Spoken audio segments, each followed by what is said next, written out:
हजुरहरुकै recipe आमा आज मैले गाउँघरमा पाइने अर्ग्यानिक सिप्लिगानको रेसिपी ल्याएर आएकी छु। हजुरहरुले हेरेर साथ दिनु होला। मैले एउटा कुरा बिन्ती बिसाउँछु है त हजुरहरुलाई। 100 जनाले हेर्दाखेरि जम्मा 10 जनाले मात्र सब्स्क्राइब गर्नु भएको छ। 100 जनाले हेर्दाखेरि त 50 जनाले सब्स्क्राइब गर्नुपर्ने होइन र। हजुरहरुकै आमा जस्तै हुन्। यति कुरा मनमा लिदिनु होला। रातो बत्ती पोलेछ भने क्लिक उठाइदिनु होला। सब्स्क्राइब भइहाल्छ, सब्स्क्राइब बढिहाल्छ। हजुरहरुले यदि सब्स्क्राइब बढाउनको लागि मनमा लिदिनु होला है त। र त आजको रेसिपीतिर जाम है त। मैले एक मुठा सिप्लिगान ल्याएकी छु तरकारी बनाउनको लागि। यो वनमा पाइन्छ यो सिप्लिगान। यसको बुटा हुन्छ, यस्तो कोपिला हुन्छ, यस्तो नछिपिएको पातहरू टिपेर ल्याउने हो। मुनाहरू एकदम अर्ग्यानिक हो। यो रसायनिक मोलहरू केही राख्नु पर्दैन। यो बुटामा फल्ने चिज हो।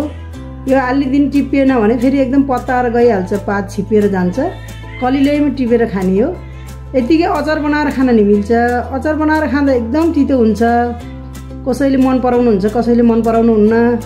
मैले यो केलाएर पानीमा राखेर आज राखेर भोलि तरकारी बनाउने हो। यो मैले यो सिप्लिगान अब केलाउन लागेकी छु। यो राम्ररी हेर्न पर्छ, फेरि किराहरू हुन सक्छ यसमा।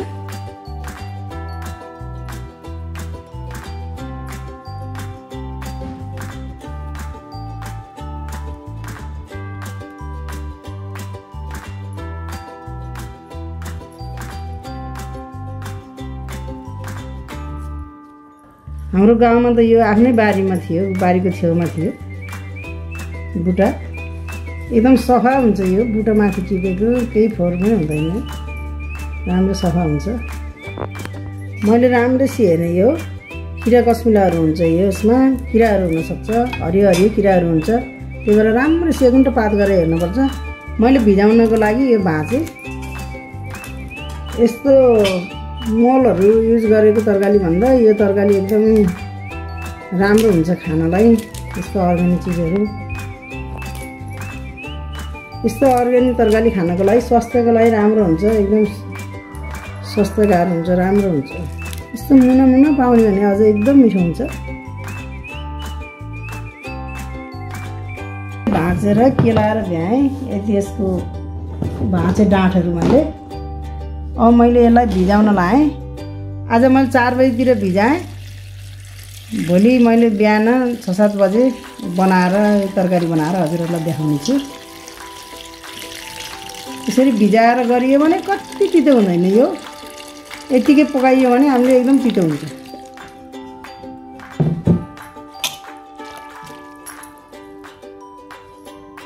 ढपक्क छोपेर राखिदिन्छु।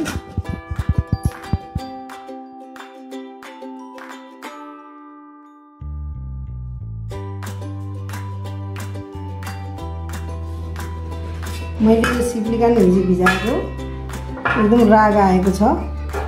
यो उत्तिखेर पकाएर खाने भने तितो हुन्छ। यो बेलुका भिजाएर बिहान खाने भने तितो हुन्न। राम्रो भएको छ यो सिप्लिगान।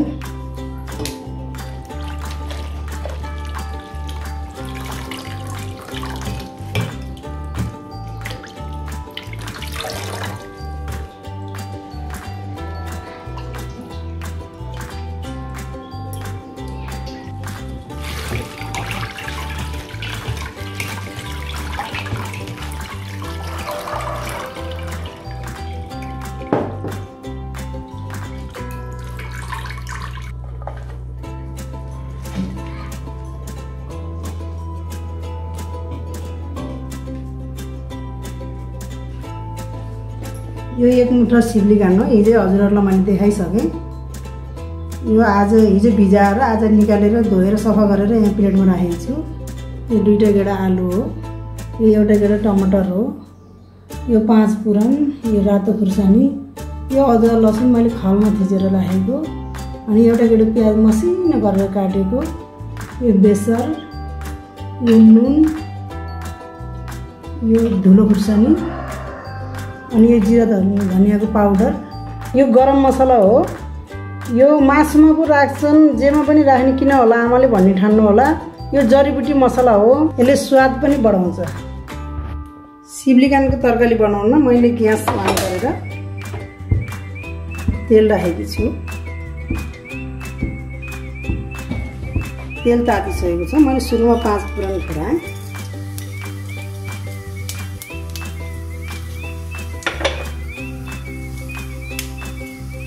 सुकेको खुर्सानी, प्याज,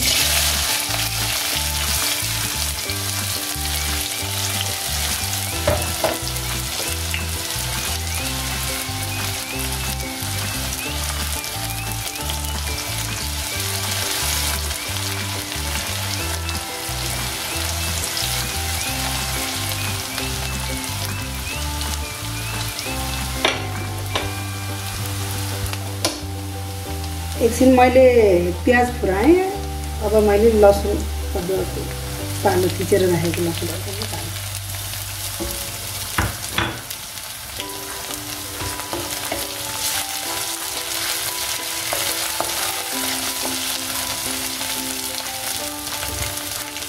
अनि काटेर धोएर राखेको आलु,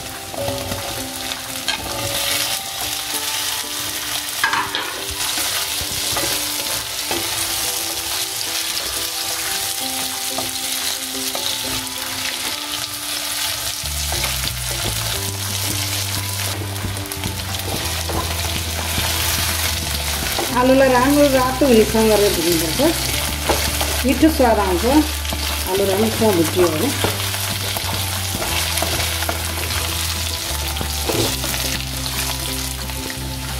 हाम्रो आलु सँगसँगै प्याज पनि रातो भएर भुटिएको छ।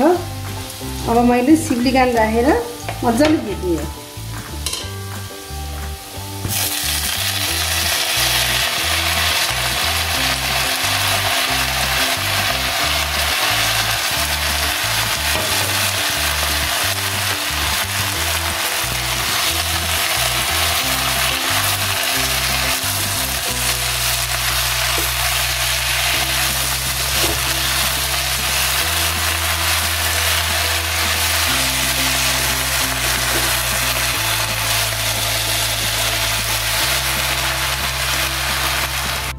सिप्लिगानमा नि मजाले भुट्नुपर्छ।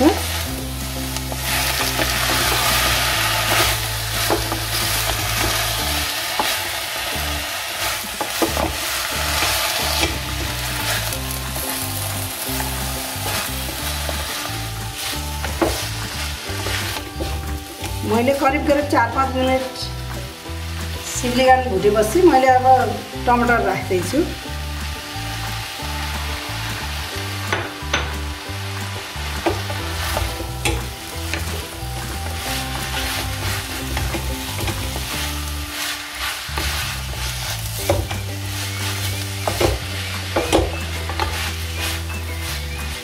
टमाटर राखेर एकैछिन चलाइयो। अब मर मसलाको पालो।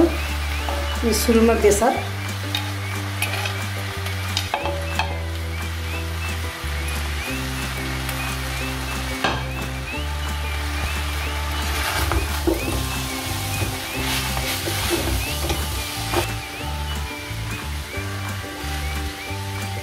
अनि नुन,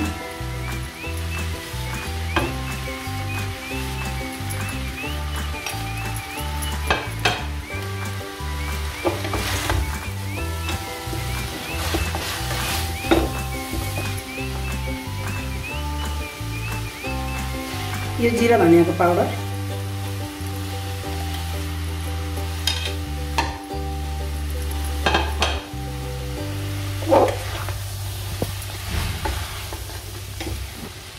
यो खुर्सानीको पाउडर,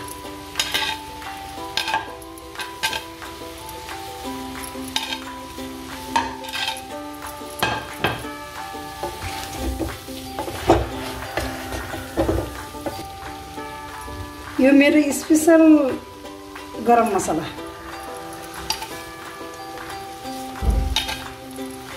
लङ, सुकमेल, अलैँची, दालचिनी सबै राखेर बनाएर।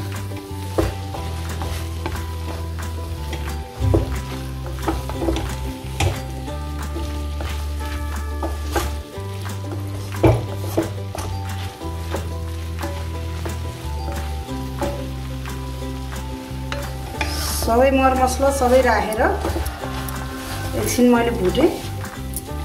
अब मैले एकछिन ढपक्क लाएर छोड्छु 1 मिनट।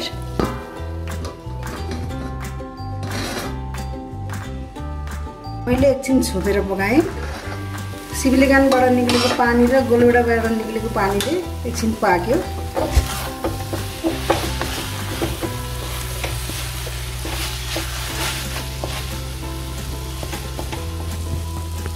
मैले अब यसलाई थोरै पानी राखेर 2 मिनट जस्तो पकाउँछु।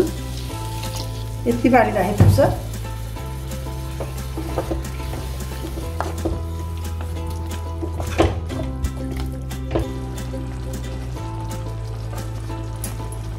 अब 2 मिनटको लागि घपक्क छोपेर पकाएपछि यो तयार हुन्छ। तयार भइहाल्छ। हाम्रो तरकारी अब तयार भयो। 2 मिनट छोपेर पकाएँ। मैले ग्यास पनि बन्द गरेँ। अब यो हाम्रो गाउँघरमा पाइने अर्ग्यानिक तरकारी, हाम्रो गाउँघरमा गएर पाखो पोखरीमा पाइने अर्ग्यानिक तरकारी। हजुरहरूले नि यसरी बनाएर खानु होला। कस्तो स्वाद लाग्छ कमेन्ट पनि लेख्नु होला है।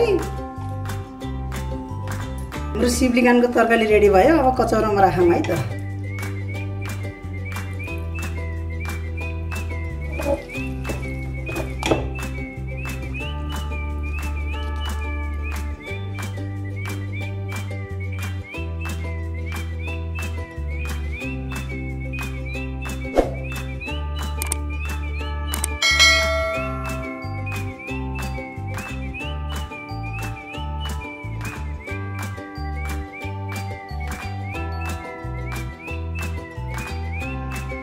आजको भिडियो कस्तो लाग्यो हजुरहरूलाई? पक्का पनि मन पराइदिनुहुन्छ भन्ने मनमा लागेको छ।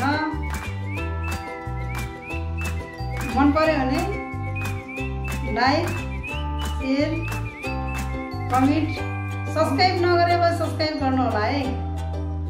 हस्, धन्यवाद आजलाई।